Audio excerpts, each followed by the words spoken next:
Hello friends, அஸ்ஸலாமு அலைக்கும். இது வந்து என் பாப்பாவோட பர்த்டேக்கு வந்து கிஃப்ட்டுங்க. ஸோ இதை ஓப்பன் பண்ணி பார்க்கணுன்னு என் பாப்பா வந்து ரொம்ப ஈகராக வெயிட் பண்ணிட்டு இருந்தா. ஸோ ஒரு வழியாக பார்த்தீங்கன்னா எல்லாமே நாங்கள் ஓப்பன் பண்ண ஆரம்பிச்சிட்டோம். இதில் பார்த்தீங்கன்னா நிறைய வந்து உள்ளே வந்து கலர் பென்சில் ஸ்கேல்ஸ் எல்லாமே இருந்ததுங்க. ஸோ டோட்டலாக வந்து ஒரு 10 பொருள்கிட்ட இருந்தது. நோட் புக் இருந்தது, ஸ்கெட்ச் பென் இருந்தது. அதோடு பார்த்தீங்கன்னா பெயிண்ட்ஸு, க்ரையான்ஸு, பென்சில்ஸு, ஸோ எல்லாமே இருந்ததுங்க. ஸோ அதை பார்க்கும்போது என் பாப்பாவுக்கு ரொம்ப சந்தோஷம். அதோடு மட்டும் இல்லாமல் இந்த வருஷம் தாங்க பாப்பாவுக்கு நான் எல்கேஜி சேர்த்துருக்கேன். ஸோ அதுலேயே அவளுக்கு வந்து ஸ்கூல் போகிற ஆசை வந்து ரொம்ப அதிகமாக இருந்தது, தான் அண்ணன் ஸ்கூலுக்கு போகிறத பார்க்குறதால. இந்த கிட்டு பார்த்தீங்கன்னா ரொம்ப அருமையாக இருந்ததுங்க. ஸ்கூல் பசங்களுக்கு கிஃப்ட் பண்ணுறதுக்கு ஒரு அருமையான கிட்டு. ஸோ என்னோடய ஃப்ரெண்ட் வந்து ரொம்ப சூப்பராக வாங்கிட்டு வந்திருந்தா. என்னோடய பாப்பா பார்த்தீங்கன்னா அந்த சந்தோஷத்தில் அன்றைக்கி ஃபுல்லாக அதை போட்டுட்டு சுற்றிட்டு இருந்தாங்க. ஸோ எல்லா திங்ஸுமே உள்ளே வச்சுக்கிட்டா.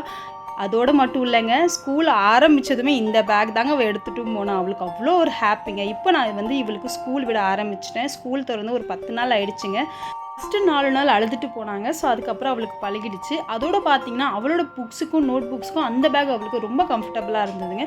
ஸோ அவள் வந்து ஸ்கூலுக்கு எடுத்துகிட்டு போக ஆரம்பிச்சிட்டா. ஸோ ஸ்கூல் வந்து ரொம்ப சூப்பராக அவளுக்கு போயிட்டுருக்குங்க. ஸோ இந்த விலாக் இதோட முடிச்சுக்கிறேன். ஸோ அவ்வளோதான், பாய்.